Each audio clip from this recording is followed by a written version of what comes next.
Биринчи микрофон баштай бер. Мен Мусаева Нургүл, ушу Баятов айылынын тургуну болом. Урматтуу Садыр Нуркожоевич, мен сизге кайрылуумдун себеби сизди ушунча келериңизди чыдамсыздык менен күттүм. Менин кайрылуумдун себеби ушул балам бөөдө жерден эле кесилип кетти. Эки баланын ортосуна түшөт, эки бала мушташат. Эки баланын ортосуна түшөт. Анан ал жерден дагы баламды чаап урат ал балдарды эле. Бирок балам да бир жолу тебет. Аны да айтып кетишим керек мен бул жерден. Ал тебет дагы, бул тепкенде дагы жабырлануучу бала сотто да айткан. Мени бир жолу тепти деп. Анан ушул балам бир жолу тепкен үчүн 6 жылга кесилип кетти. Ошол эки баланы арачалайм деп отуруп. Ати жанындагы сабаган бала ал деле 6 жылга кесилди. Мен балам дагы ошол бир тебем деп 6 жылга кесилди. Ал эки мушташкан бала бойдок балдар экен. А мен баламдын эки чээдеги кызы кичинекей аялы да бар болчу. Таяк жеген бала тирүүбү? Ооба, жакшынакай эле ушул жерде ойноп күлүп эле жүрөт. Балаңыздын кылмышы биринчи жолу же? Биринчи жолу. Ооба, мындан кийин катталган деле эмес. Бул мен баламды могул акталадан 100% десем да бир 80% билет мен баламды. Кандай экенин. Мына айтсын. Канча жылга? 6 жылга кесилди. 6 жылга кесилип кетти. Кайсы сотко жетти? Бул акталадан биринчи акталада сот болду. Акталадын сотуна чоң рахмат. Бул жерден баарысын теңдеп 4 жылга кара жумушка берип 100 000 сом штраф салды. Мен ошо 100 000ди ошо балам түрмөдө жатса дагы азыр ушул 100 000 сомду дагы ушул төбөм деп чуркап жүрөм. Бирок ушул Нарынга барсам дагы, Бишкекке барсам дагы мага счет бербей атышат. Мен ушул убакка чейин 2 жыл өтүп кетти ушулга чейин. Мен ошол 100 000 сомду ушул акталаныкы мыйзамдуу түрдө ушул 100 000 сом салды эле балама. Мен ошону төгүшүм керек деп ушул убакка чейин чуркап жүрөм. Сиздер сурап атам, андан кийин облус сот, андан кийин жогорку сот кайсы сотко жетти деп атам. Нарын сотуна кетти. Нарын соту ошо райондук кылбай, карай элекпи облус сот? Кесип салды. Күчүндө калтырдыбы биринчиникин? Жок, акталанып күчүндө калтырбай, Нарын кайра кесип салды. Анан кайра жогорку сотко жете элекпи азыр? Бишкекте да биз кайра Бишкекке берсек, Бишкек дагы болбой койду. Түшүнбөдүм азыр. Жогорку сотто карала элекпи деп атам. Каралды. Күчүндө калган экен да. Ошол эле Нарынды берип койду да, кайра Нарынды берип койду. Бирок менин ушул жерде сизден ырайымдуулукту гана сурап келдим да. Кат жазыңыз, эгерде биринчи жолу кылмыш кылып аткан болсо, кылмышка тартылып аткан болсо, кат жазыңыз, комиссия бар, комиссия карап туруп, анан жообун маган берсе, анан мен чечим кабыл алып берейин. Түшүнүктүү, Рахмат. Ушу баламды ырайымдуулук албаңыздар. Мен азыр бир эскертүү кылып коеюнчу залдын ичинде. Чыгып, мисалы, суу, ирригация, айылдарга таза суу, ирригация маселеси, БСР, БДР, мектеп, спорт зал, анан бала бакчаны көтөрбөй эле, ушундай өзүңөрдүн маселеңерди көтөргүлөчү, ошондо тез да бүтөбүз, анан бири-бирибиздин убактыбызды дагы неме кылабыз. Ал мен азыркы айтып өткөн маселелердин бардыгын мамлекеттин көкүрөгүндө турат, менин көкүрөгүмдө турат, бардыгына тапшырма берилип, күчүбүздүн жетишинче барын салып келтабыз. Мектептерди жаңылап келтабыз, бала бакчаларды курабыз. Алардын бардыгы жанакы Бишкек, Ош, чоң-чоң областтардын борбору, анан райондордун борборун бүтүрмөйүн айылдарга биз чоң-чоң бала бакчаларга жете албайбыз. А мектептерге жетебиз ар бириңерге. Ушу жакынкы 27-28 бүт мектептер жаңыланып бүтөт. Калган ошо бала бакча ошо 35-жылга чейин барып анан кийин баягы жабабыз. А суу, таза суу чыгарып берүүнү, аны да ошол чөнтөгүбүзгө жараша, бюджетибизге жараша ар бир айылга таза суу чыгарып берип келатабыз. Сиздердин айылга дагы Кудайдын буйруган күнү кезек жетет да. Анан ушул жерден айта берип, анан жөн эле убакытты албайлы дагы ушу жеке ушундай адилетсиз болуп аткан, мыйзамсыз болуп аткан эле өз жеке иштериңиздерди айтсаңыздар. Жол боюнча деле айтпай эле коюңуздар. Жол боюнча болгон күчүбүздү жумшап, акыркы 3 жылда жалаң өзүбүз салып келтабыз. Дагы бир 5 жылдан кийин жеке компанияларды, чет өлкөлүк компанияларды жалдабастан, мына транспорт министрлиги өзү жеке бүт техникаларды алып берип атабыз. Ушунун бардыгын мамлекет жасап келатабыз, мындан ары да уланта беребиз да. Ошон үчүн убакытты албай мына ушундай маселелериңиздерди айткыла. Жанагындай маселелерди көтөрбөй эле койсоңуздар. Экинчи микрофон. Assalamu alaikum, Садыр Нуркожоевич. Мен Күчүков Сагынтаев Розакынович, мен Кочкор районунун Каразы айыл өкмөтүнүн мантышынан келдим. Мына жер колумда китебим туруп, бүт госрегистр бир эмес 2 жолу барып, бүт мага чеч берген, эме бүт Эми укпайсыздарбы эми? Кыска айтып коюңуз. Анан ошон үчүн азыр муну деген жок эле киши биздин айылда жашабаган. Жузупкелдиев Шаршембек деген киши мени сотко берип, бул китебимди жалган деп. Нарындын соту Чагалдакка мага чечип берген. Аны кайра жокко чыгарып туруп, чүйгө берди эле. Чүйдүн административдик соту Осмон Алиева менен Жаманкуловдор тияка чечип койду. Алардын китеби деген 82-жыл деп турат. Азыр эмне сурап атасыз? Ошон үчүн жогорку соттагы чечип салды. Мына ошону мен азыр сизден сурайт элем. Ошо мына китебим туруп, мына. Бул көк китебиңиз жердикиби? Ой, ошо жерди 49 жыл калгансыз. 4 гектар. Жок, үлүшкө алган жерди, үлүшкө алган жерибизди. Үлүшкө алсаңыз кызыл китебиңиз болуш керек эле го. Жок, эми ошол берген да мына госрегистр бир эмес 2 жол барып ченеп берди. Анан ал жок эле кишиге берип атпайбы? Маалыматыңыз болсо айтыңыз. Жогорку соттун төрагасынын орун басары Камчыбеков кечээ мага келгенсиз. Мен жолун көрсөтүп айтканмын да, кандай кылышты. Анда айтып берген экен. Кайра жыйындан кийин мага жолуңуз, мен кайра кайталайын. Карап көрүп, эгерде адилетсиз чечилип калган болсо, бул киши айтып аткандай, анда жолдорун айтыңыз. Мына мондай кайрыл, бияка кайрыл, тияка кайрыл деп. Мен бул маселе боюнча мен кече барып алып отуруп алып ойлондум да. Жергиликтүү ушул эле деңгээлде чечилчү маселелер 80-90%. Мына кайсыл жерде кыдырбасам дагы губернатор, анан эле облустук, райондук, анан айыл өкмөттөрүнүн деңгээлинде баары биригип чечип койчу маселелер көп экен. Бул боюнча мен 2-3 күндө чогултамын бүт баарын, 7 губернатор, Бишкек ош мэрин, анан облустун жетекчилерин, баардыгын баягы обул сотту, обул прокурор, Бишкектин сотун жогорку сот менен баш кылып, анан Бишкектин прокурорун баарын чогултуп туруп ушул тапшырманы берейин деп атам. Кайра барып туруп ар бириңиздер бүт ушундай маселелердин бардыгына чекит койгула деп. Өзүңөр чакырып алгыла керек болсо деп. Барды обул сотто да бар, кайсы проблема бар, ким арызданып жүрөт, прокурордо да бар, туурабы же туура эмес айтканбы? Айыл өкмөт акимдерде да бар. Ошолорду өзүңөр чакырып алып, ушу жаңы жылга чейин, кийинки эл менен элди кыдырганга чейин чечкиле деген тапшырмаларды берем мен. Бүт ушундай маселелер көп экен да, бири-биринин жерин талашкан, анан үй талашкан, анан дагы бирдеке соттолгон дегендей сыяктуу. Так, кийинки микрофон анда. Ассаламу алейкум рахматуллахи ва баракатуху. Урматтуу Садыр Нуркожоевич, мекендештер. Менин атым Талай, Сыдык шаардан келдим.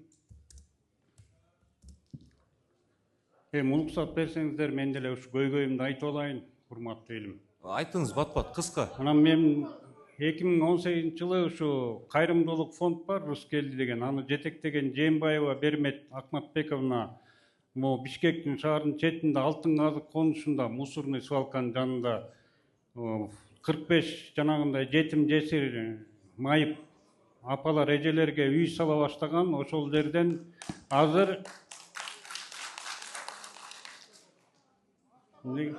Сиз мындай кылыңыз. Азыр. Акырыңыздар. Сиз мындай кылыңыз, азыр жыйындан кийин бияка жогорку сотко, прокурорго кайрыласыз.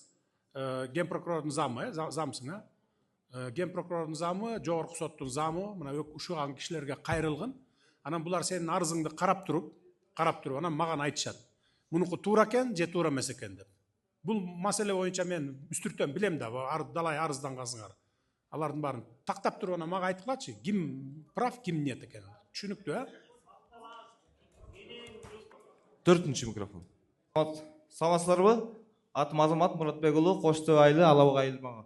Садыр Нуркожоевич, жанагы таза суу, мектеп, бала бакча маселесин көтөрбөйлө эле дегенбиз. Негизи ошол маселе бар эле. Анан бир өтүнүч бар эле да. Коштоо айылы өзү 5000 калк жашайт. Жалгыз мечитибиз бар эле. Ал жарак сакабалга келип калганына байланыштуу эл жалпы 31 сотый жерди 1,5 миллионго сатып алган да. Анан мүмкүнчүлүк болсо, жеке өзүңүздүн фондуңуздан же фонддор аркылуу бир өзүңүздүн айылыңызда кең сууга салынгандай бир жакшы бир мечит салып берсеңиз деген өтүнүчүбүз бар эле да. Коштөбөгө мечит. Макул, мен караштырайын муну. Анан экинчи маселе, Ош областында жолугушуулардын биринде сиз айттыңыз, ар бир айылга 5 километрден кем эмес асфальт басылсын депчи. Же аймакка деп айттыңыз, ошону тактап коелу дегенбиз да. Буга чейин мына бир эле жыл болду, 2 эле жыл болду токтотконума. Айылдарга барып туруп, айылдын ичине же 2 айылдын ортосуна 1 километр асфальт басып берип коет экен. 500 метр асфальт басып берип коет экен бир чоң көчөсүнө. Аны не кылат? Аны министрге келет дагы, финансы министрине депутат же ошол министр коллегасы, депутатка бара турган кандидат дейинчи мындай. Сөз өтөт, сөз өтпөсө коркутат. Мен азыр микрофондон чыгып туруп кыйкырам, сен ичип атасың, жеп атасың, мен айылыма асфальт басып бер деп. Анан ал баягы 20-30 техниканы анан айдап алып барат, солярканы куюп алып 100 километр, 200 километр жерге. Асфальтты ошо бир 200 километр жерден ташып барат. 1 километрге асфальт завод кое албайт эч ким. Шагылды да ташып барат. Шагыл алыш үчүн, чоң асфальт басыш үчүн шагылдын эмесин алыш керек да. Ошон үчүн мен буларга тыюу салганмын. 1 километр, 2 километр айылдын ичин, 2 айылдын ортосун токтоткула деп. Биринчи бүт стратегиялык жолдорду бүтүп алалы, 10 километр, 5 километрден кем эмес басалы. Ошондо алып барып туруп асфальт завод коесуң. Шагылды ошол айыл өкмөттүн ичинен аласың. Анан кийин асфальтты ошол жерден чыгара баштайсың. Анан солярка, битумду апарып асфальт чыгара баштайсың. Түшүндүңүзбү? Эгерде ошондо 3 эсе, 2 эсе, 3 эсеге арзан турат да жол. Эгерде 5-10 километр жерге бардыгын организовать этсең, сен техниканы бир эле алып барасың да 10 километр бүтмөйүн аяктан кетпейсиң. Түшүндүң, а? 1 километр жерди басып кетем десең, ал 3 эсе кымбат туруп калат. Мамлекетке. Ошону эсептебей кыла беришкен да убагында. Ошон үчүн мен ошону айтканмын. Айылдардын ичине шашпай тургула. Биринчи бүт жанакы райондордун ортолорун бириккен жолдорду, эки айылдардын ортосундагы жолдорду жалпы мындай чоң-чоң стратегиялык жолдорду бүтүп алалы. Андан кийин анан айылдардын арасына киребиз. Райондун центрларын бүтүп алалы деп. Райондун центрлары шагыл болуп тиги жөө киши басса буту сынчудай болуп жатат. Анан барып алып айылдын бир айылдын чекесин асфальттап коет, ортосун. Же болбосо эки айылдын ортосун асфальттап коет. Ушу кантип болсун анан? Ошон үчүн мен токтотконмун. Түшүндүңүзбү эми же түшүндүргөн жокмун? Түшүндүрө алган жокмун? Рахмат. Биринчи микрофон.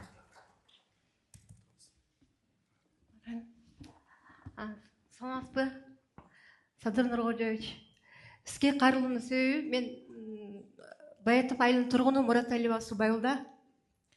Сизге кайрылуунун себеби 2025 жылы 22 июлда Бишкек Баятов каттамында эл ташыган автобус шофердун тажрыйбасы жоктугунан улам жол кырсыктан учурап, ошол жол кырсыктан кесепетинен апабыз Жолдошалиева Шарипа оор жаракаттан улам каза тапты. Биз балдары үчүн бул чоң көтөрө албас азап кайгы болуп отурат. Бүгүнкү күнгө чейин ошол апамдын өлүмүнө себепкерлер жоопкерчиликтен баш тартып, күнөөлөрүн мойнуна алышпай келишет. Бишкек вокзал эч кандай каттамда жок, келишими жок, техникалык осмотрдон өтпөгөн автобусту эл ташып ночной рейске жиберишкен.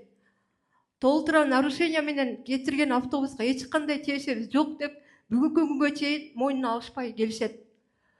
Өз иштерине кайдыгер карашып, шалакы мамиле кылышкандыгы үчүн мыйзам боюнча жооп беришсин деп суранабыз.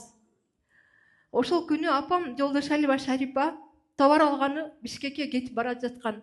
Апабыз жер жемиш сатып, акча чогултуп, биринчи группадагы майыптыгы бар инимди дарылайм деп жүргөн. Күнү түнү жай кышы иштеп апам эмгектенчү. Иним бутуна туруп калса үйлөнтүп жайлантып деген максаттары бар эле. Апам ал максатына жетпей өтүп кетти. Суалда азыр жооп берсин, биякта маалымат бар экен. Эми Суайылда айым апаңыздын арты кайрылуу болсун, бейишинен берсин. Кырсык болгон экен, эми ал мас эмес бекен айдоочу? Мас эмес беле? Жок, жок болсо анда караштырып көргүлө, эми бул кырсык экен. Ал тажрыйбасы барбы, жокпу? Эми документтери бар болсо керек. Бар беле документтери? Садыр Нуркожоевич, бул иш боюнча иш козголуп, тергелип туруп, сотко жөнөткөн, соттун кароосунда, Кочкор району соттун кароосуна жөнөтүлгөн. Бардыгы амалдар тергелип, бардык күнөөлөр мойнуна коюп жөнөтүлгөн. Кимдин күнөөнү мойнуна алып? Шопурдун күнөөсү болгонбу? Ошол жерде экспертизанын баары жүргүзүлүп, ооба ар кайсы шарттар болгондо ошол жерде. Анан ошол соттун кароосуна жөнөтүлгөн, азыр кароодо. Күнөөлөр сотту эми адилеттүү карап койгула.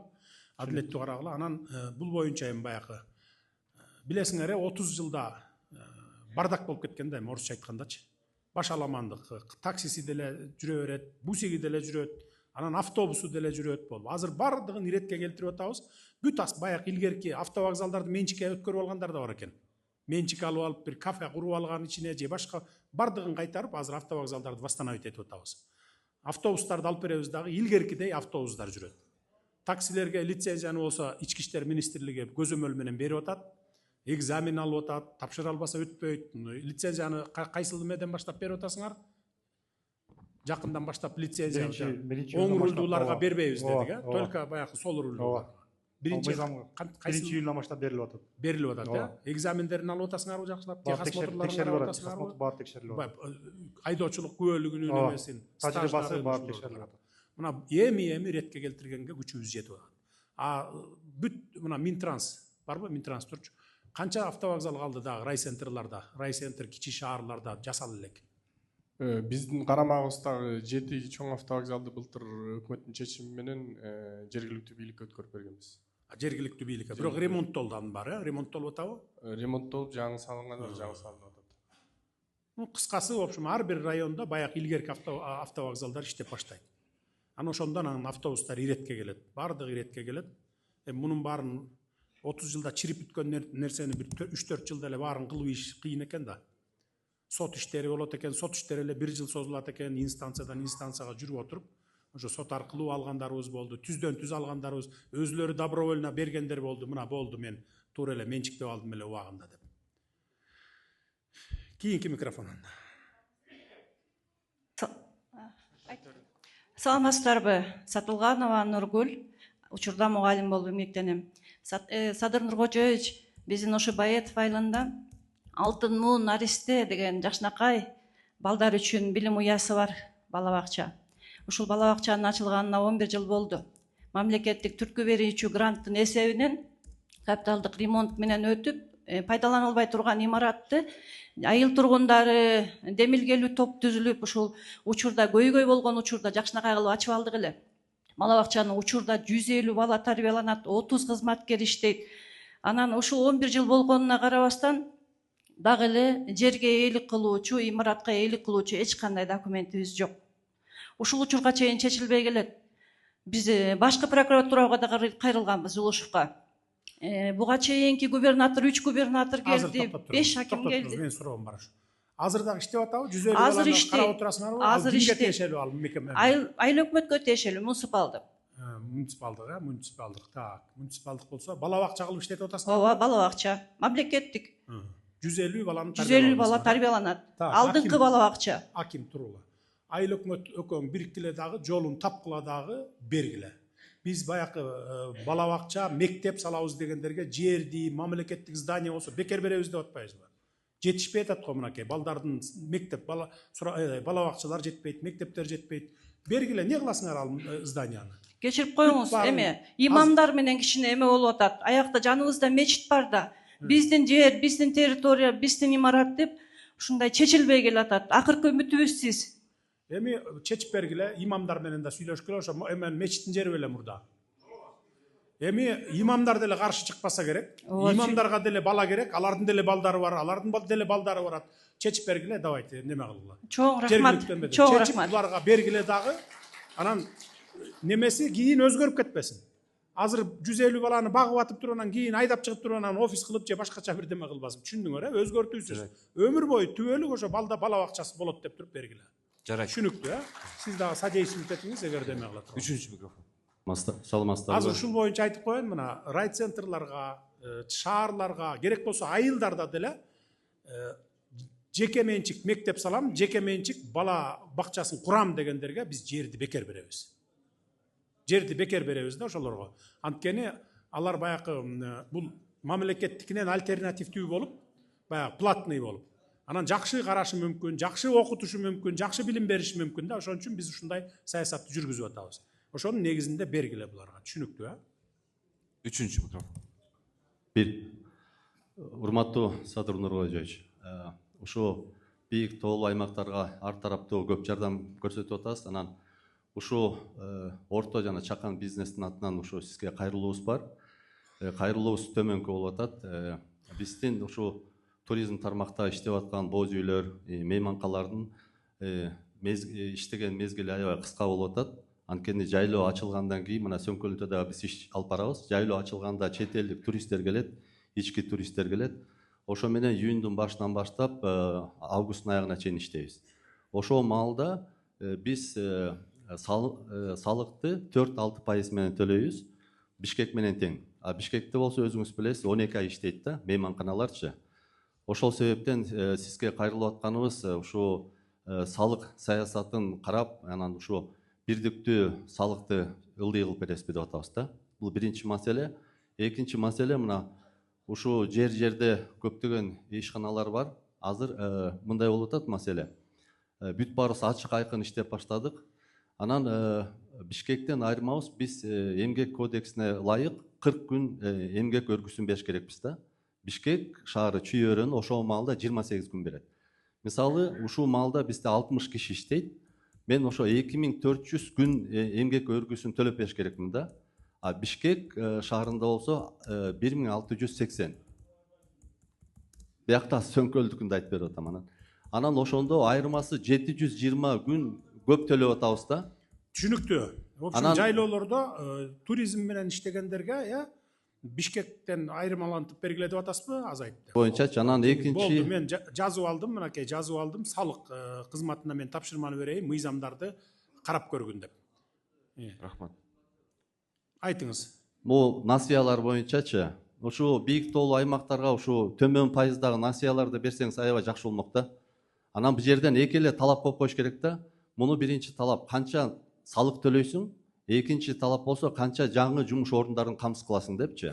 Ошону ким насыя алса, эң төмөн пайыздан насыяны алсачы. Бизнескеби же мал чарбачылыгына? Бизнеске, мал чарбагыдагычы. Анан ошо ай сайын барып салык инспекциясына көрсөтүп турса, мына налог монча төлөп атам, жаңы монча жумуш орундарын түзүп берип атам десе, бул биздин экономикабызга, бизнеске дагы аябай жакшы мындай жөрөлгө болмок да. Ушундай бир сунушубуз бар да. Бирок пайызы чыны мындай ылдый болуш керек да. Пайыз, эң ылдыйкы пайыз 6 менен берип атабыз, Садыр жана орто чакан мал чарбачылыкка. Мал чарбачылыкка 16% менен берип атат, бирок 6% менен булар алат. Биз субсидирование бюджеттен 10% жаап атабыз. Кичи жана чакан чакан ортого 8%дан азыр берип атабыз. 8%дан башталат азыр 8%дан. Эми баарына бирдей беришибиз керек да, ато тоолуу аймак, анан тоолуу эмес аймак деп бөлгөндө болбойт го деп ойлойм да. Баарына эле бирдей бербесе, анан бардак болуп кетет да андачы. Келгенде канча көптөгөн акча кетип атат. Мисалы Бишкекке чүйгө караганда биз 6 ай от жагабыз. Көмүргө акча кетет, электроэнергия акча кетет. Чүйдө болсо болгону 3 ай. Бардыгы эле тармак Бишкек менен Оштон башкасынын баары эле ошондой да, бардык райондор эле. Биздин территориябыздын 94%-ын тоолор ээлейт. Болгону түз жерибиз 6 эле пайыз бар. То ошонун ичинде мына район борборлору, шаар борборлору, айылдарыбыз отурукташкан да. Ошон үчүн бардыгын эле бирдей, анан өзүнчө бөлгөндө болбой калат. Рахмат. 4-чү микрофон. Assalamu alaikum. Жерге талайлы Улан Шералиев. Менин айтайын деген көйгөйүмдү урматтуу Садыр Нуркожоевич айтып кеттиңиз мектеп боюнча. Анан ушуну бир сыйра да бир кайталап кетейинчи. 98-жылы ушул Жерге талайылында мектеп ашар жолу менен курулган. 2000-жылы ишке берилген. Ашар жолу менен ушу ылай кирпичтен салынган да. Ошо кезде сарайларды бузуп, ошонун материалынан алып мектеп курулган. Анан сиз жогоруда айтып кеттиңиз, ушу мектептер эрте бүтөт деп. Анан ушу мектептин кабинеттери кичинекей, 2,5-га 3. Анан ушу мектепти өзүңүз көзөмөлгө алып, ушул Молдобаев мектебин бир эртелетип берсеңиз жакшы болот да. Өтө чакан мектеп болуп атат да. Балдар батпай калды. Жалпы канча мектеп калды республика боюнча айылдарда? Баягы илгерки 60-70-жылы салынган. Республиканын аймагында бүгүнкү күндө 100төн 105 авариялык мектеп калып атат. 3 жыл мурун бул цифра 400 болчу. В общем, кыскасы мен дагы бир жолу кайталайм, 27-28 бүт барын бүтүрөбүз. Сиздин айылга да жетет, ошол 105 айылдын ичинде сиздин мектепте бар экен да демек. Муну эми бюджеттен карагыла деп мен тапшырма берген, бирок каржы министрлиги азыр кредит алып болсо дагы бүтүрүп салалы деп сурап атат. Жарымы кредит болсо, жарымы грант болсо, ушундай сүйлөшүүлөр жүрүп атат да. 27-28 бүтүрөбүз мектептерди. Болду, эми аны козгобогула. Рахмат. Биринчи микрофон. Саламатсызбы? Атым Чатыркүл Дононбаева. Садыр Нуркожоевич, Акталга куш келиптерсиз. Мен бере турган суроомду кечээ ат башыда бир эжеке козгоду. Бул жанагы коэффициент боюнча болуп атат. 97-жылы чыккан 377-токтомду жокко чыгарып, бүгүнкү күнү 2026-жылы 398 399 деп бекитилат, бирок 1,5% эмес 1,30га түшүп калып атат да. Ошо 20% жанагы пособияга дагы, пенсияга дагы жөнөкөй бир айлык алган Эжеке, чатыржы, муну түшүнбөй атасыздар. Бул жерде эки токтом бар да. Минсоцразвития түшүндүрүп койсоңбу? Аны силер бир токтомду көрүп алып эле кыска нуска кылып түшүндүрүп. ызы жолуп атасыңар да. Азыр түшүндүрүп берсин. Айтып коюңуз, элге керек да, залда турган. Инвентаризациянын жыйынтыгы менен 183 калктуу конуш дал келбей калган. Ошонун негизинде токтом кабыл алынды. Токтом кабыл алганда ар бир бийиктикке жараша коэффициент коюлду. Анан башкы мыйзамыбызга дал келиш үчүн анын нормаларын бузбоо максатында 2 токтом кабыл алынды. Бүгүнкү күндө эч кандай өзгөрүү жок. 377 миң кандай алып атсаңар ошо бойдон. Тескерисинче кээ бир эмелердин коэффициенттери көтөрүлдү. Кошуп коесузбу? Экинчи суроо мындай болуп атат да. Энелер кайрылып атышат. 7 балалуу жана баатыр энелерге алдында тиги эне даңкы бар эмеспи, 6 балалуула.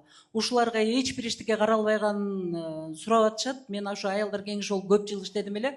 Эч бир үлгөтө каралбаптыр. Только рахмат баягы значок берилет экен. Же бир төлөмөдү да жок, жанагы балдарды да бекер окутууга баатыр энелерге кетирилбедиби? Аны бир эле балабыз кем экен деп суранып атышат да. Ошого бир сиз дагы бир карап кайра бир мыйзамдарды ушул колдон келсе жардам кылса деген. Макул, карап коелу. Значит, 6 балалуу энелерге. Экинчи микрофон. Урматтуу Садыр Нургозович, саламатсызбы? Актала жергесине кош келипсиз. Мен Абышбаев Качкынбек, Баетов Айлы, Аксакалдар кеңешинин төрагасы.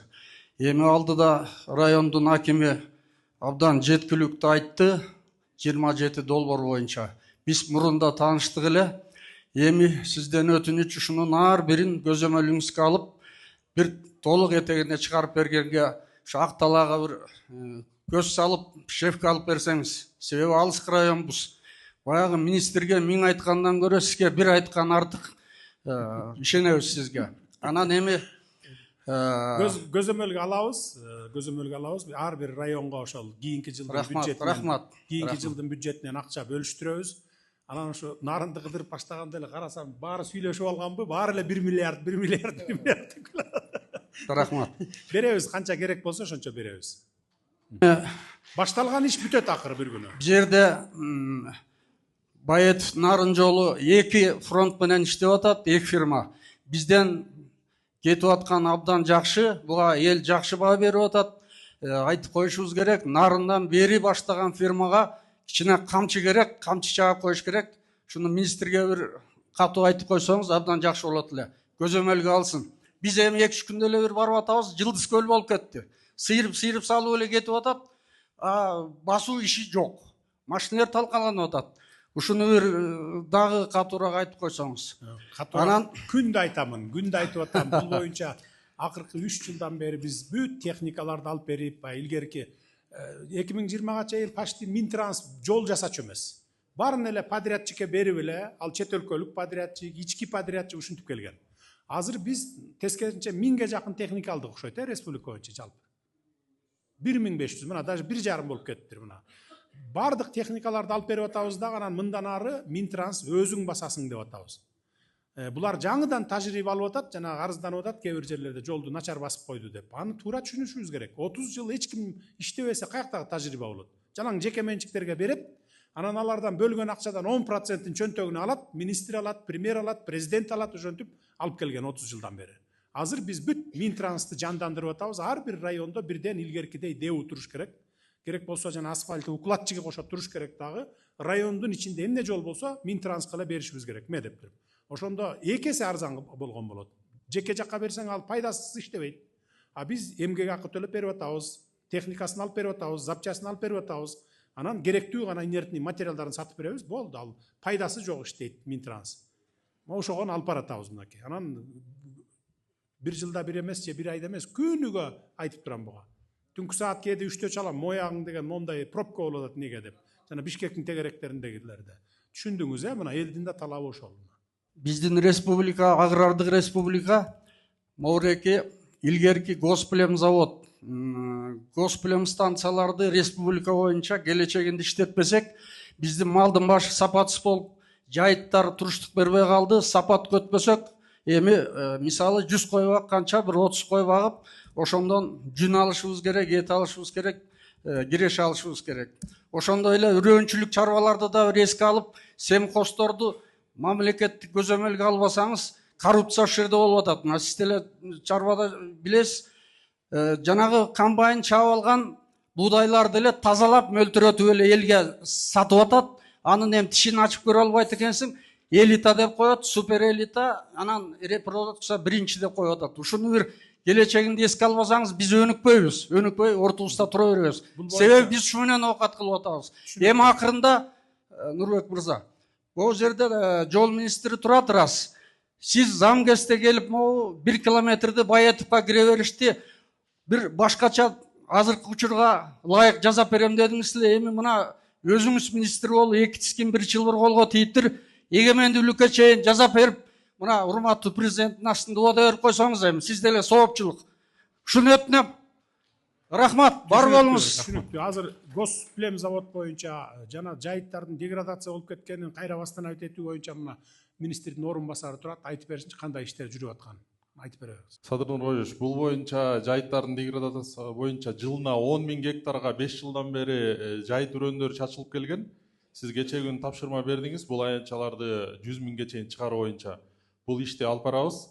Андан сырткары малды асылдандыруу жана үрөөн чарбаларын колдоо боюнча биздин 30-жылга чейин программабыз бар. Ошонун негизинде үрөөн чарбаларды дагы, малды асылдандыруудун дагы мамлекеттик чарбалар колго алып жатабыз. Бүгүнкү күнү республикада 18% ушу сертификацияланган үрөөн колдонуп келет биздин дыйкандарыбыз. Ушуну 30-жылга чейин биз 80ге чейин чыгара алып атабыз, эң аз дегенде. Асыл тукум мал боюнча бүгүнкү күнү бир 4% гана мал асыл тукум. Биз муну бир 50%га чейин 30-жылга чыгаруу планыбыз бар. Бул боюнча мамлекет акча каражатын карап жатат. Иш башталат буюрса. Рахмат.